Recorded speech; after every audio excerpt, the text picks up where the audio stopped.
So when it comes to positioning yourself in the market, obviously there's a lot of different factors to look into. Some of the top factors would be price, quality, and service. Yeah.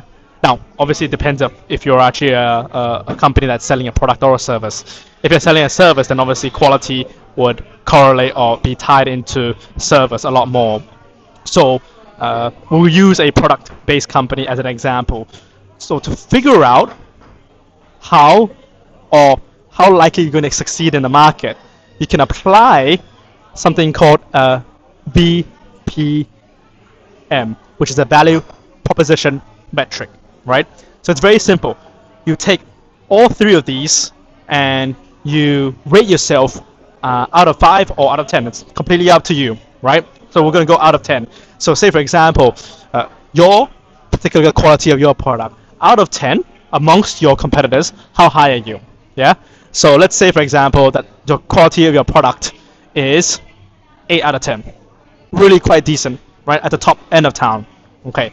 Now, next, you compare price. So how price competitive are you? Yeah.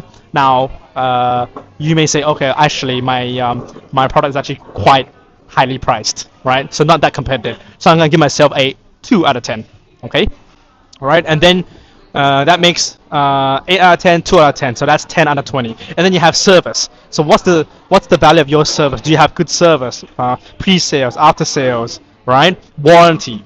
So let's say, for example, that is a 5 out of 10. Right down the middle. Okay. Not too good, not too bad. Goldilocks style. So if you add up 5, 8, 2, so 5, 8 is 13 plus 2 is 15. And you divide by that 3 and then 5, then the VPM, right, dictates that if you are 5 and above, right, then you have a moderate likelihood of succeeding. But if you are 8 and above, then you have a very high likelihood of succeeding in the market.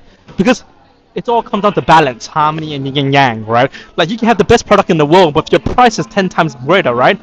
People are not going to buy it. And then conversely, you can have a really bad quality product, but if the price is very compelling, people will actually buy it, even if they only choose to use that product once in their lives. As an example, ultra fast fashion.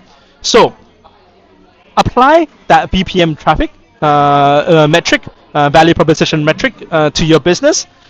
Let me know in the comments how that works out, and hopefully that gives you a little bit look into the beginnings of how to start to position your company for greater success.